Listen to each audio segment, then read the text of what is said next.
అమ్మ నమస్తే. నమస్తే అమ్మ జయలక్ష్మి. అమ్మ ఉమ్, కొన్ని పనులు ఉమ్, తక్షణమే చేయాలి. అవునమ్మా. ఇంకా అసలు ఎటువంటి లేటు లేదు. ఉమ్, ఏదున్నా వదిలేసి ఈ పని చేయాలి ఉమ్, అని ఉమ్, ఎలాంటి పనులకు చెప్పారు? ఉమ్. దీనికి సంబంధించి శాస్త్రం ఏమన్నా ఉందా మనకి? అమ్మ మనకు ఆభాణకమే అనుకుంటానంటే లోకంలో వ్యాప్తిలో ఉన్నది అనుకుంటాను. ఏం చెప్తారంటే శతం విహాయ భోక్తవ్యం, 100 పనులు వదిలేసైనా సమయానికి భోంచేయమన్నారు. ఆహా. ఎందుకంటే ఆ, శరీరమాద్యం ఖలు ధర్మ సాధనం. శరీరం ధర్మాన్ని సాధించాలంటే శరీరం ఉండాలి కదా. అవును, నేను మాట్లాడాలి అంటే నా గొంతు బాగుండాలి ఉండాలి కదా. ఆ, నువ్వు కూడా గొంతు బాగుంటేనా ఆరోగ్యం బాగుంటేనా నన్ను ప్రశ్న అడగగలవు. అంతే కదమ్మా. అంచేత శరీరాన్ని జాగ్రత్తగా పెట్టుకోవాలి. భగవంతుడు మనకిచ్చిన ఉపకరణం ఈ శరీరం. దీన్ని చాలా జాగ్రత్తగా పెట్టుకోవాలి. ఈ ఉపకరణాన్ని పాడు చేసుకుంటే భగవంతుడు మనకిచ్చినటువంటి పనిముట్టుని చెడగొట్టాం. ఆయన ఇచ్చిన వస్తువుని పాడు చేస్తే భగవంతుడి పట్ల అపచారం చేసినట్టేనా? మనం పనిముట్లమేనా కదా. అంతే మరి. అంటే దాంతో నువ్వు పీకలు కోసావా పండు కోసావా అన్నది వేరే మాట. ఆ రెండింటికి వాడేది పనిముట్టే కదా. కనుక దాన్ని చాలా జాగ్రత్తగా చూసుకోవాలి. ఆరోగ్యం ప్రధానం కనుక ఆరోగ్యానికి కావాల్సిన ఏమిటి? సమయానికి భోజనం చేయడం.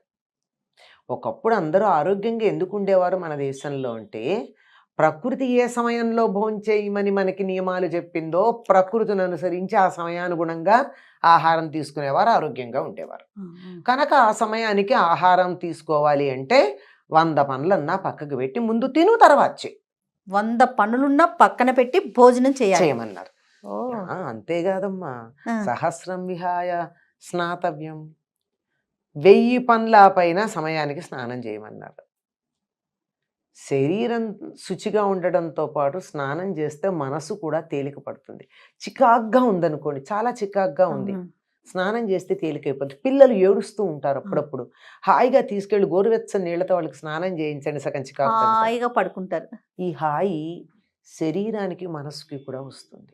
ఎందుకు వస్తుందంటే గోరువెచ్చని నీళ్లతో స్నానం చేసేటప్పటికి లోపల ఉండేటటువంటి టాక్సిన్స్ అన్నీ, ఆ లోపల రక్తనాళాలు ఉంటాయి కదా, ఆ రక్తనాళాలు కొద్దిగా వ్యాకోచించి ఇప్పటిదాకా చికాకు వల్ల కోపం వల్ల ముడుచుకుపోతాయట. మనకి ఇమోషనల్గా అప్సెట్ అయినప్పుడు రక్తనాళాలు కుంచుకుంటాయి. ఏడుపు కూడా అదే కదా కారణం. అంతే. దానివల్ల ఏమవుతుంది, స్నానం చేసేటప్పుడు యథాస్థితికి వచ్చి వెంటనే లోపల ఉన్న టాక్సిన్స్ బయటకు వస్తాయి. అందుకే స్నానం చేయగానే చెమట పడుతూ ఉంటుంది, కొంత హాయి కలుగుతుంది. కనుక అంటే పూర్వం 3 సార్లు స్నానం, త్రిశ్రవణ స్నానం అని చేసేవారు.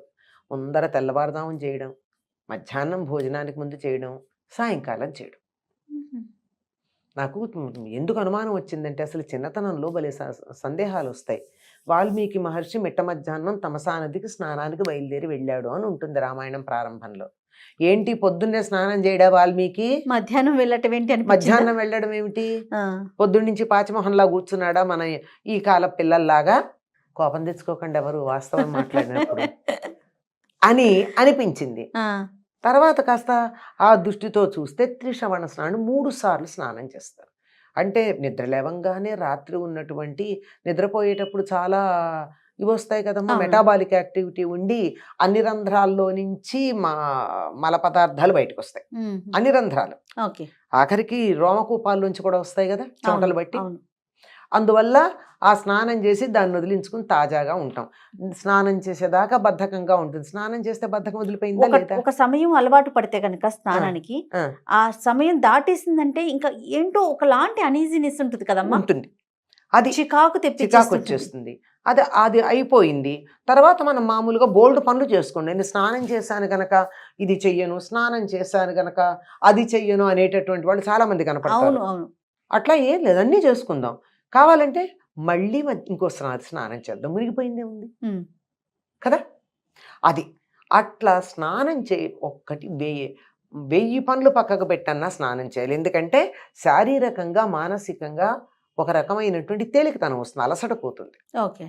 అలాగే 1,000,000 అయినా పక్కకు పెట్టి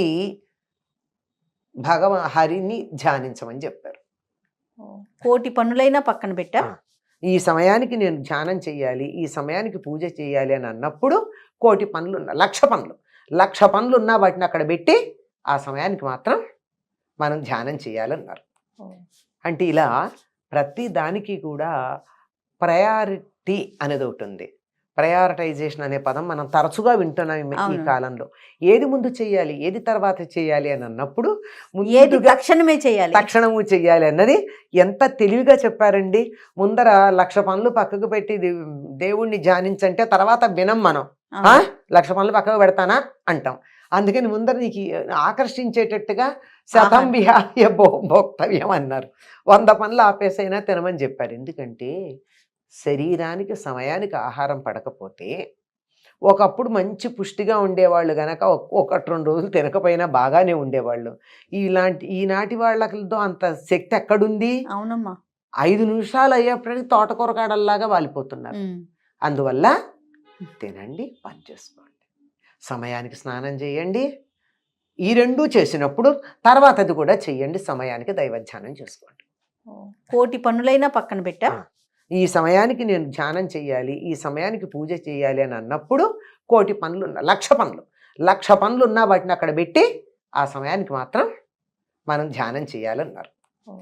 అంటే ఇలా ప్రతి దానికి కూడా ప్రయారిటీ అనేది ఒకటి ఉంది. ప్రయారిటైజేషన్ అనే పదం మనం తరచుగా వింటున్నాం ఈ అవును. కాలంలో. ఏది ముందు చేయాలి, ఏది తర్వాత చేయాలి అని అన్నప్పుడు ఏది ముందుగా తక్షణమే చేయాలి. తక్షణము చెయ్యాలి అన్నది ఎంత తెలివిగా చెప్పారండి. ముందర 1,00,000 పనులు పక్కకు పెట్టి దేవుణ్ణి ధ్యానించంటే తర్వాత వినం మనం. అవును. 1,00,000 పనులు పక్కకు పెడతానా అంటాం. అందుకని ముందర నీకు ఆకర్షించేటట్టుగా శతం విహాయ భోక్తవ్యం అన్నారు.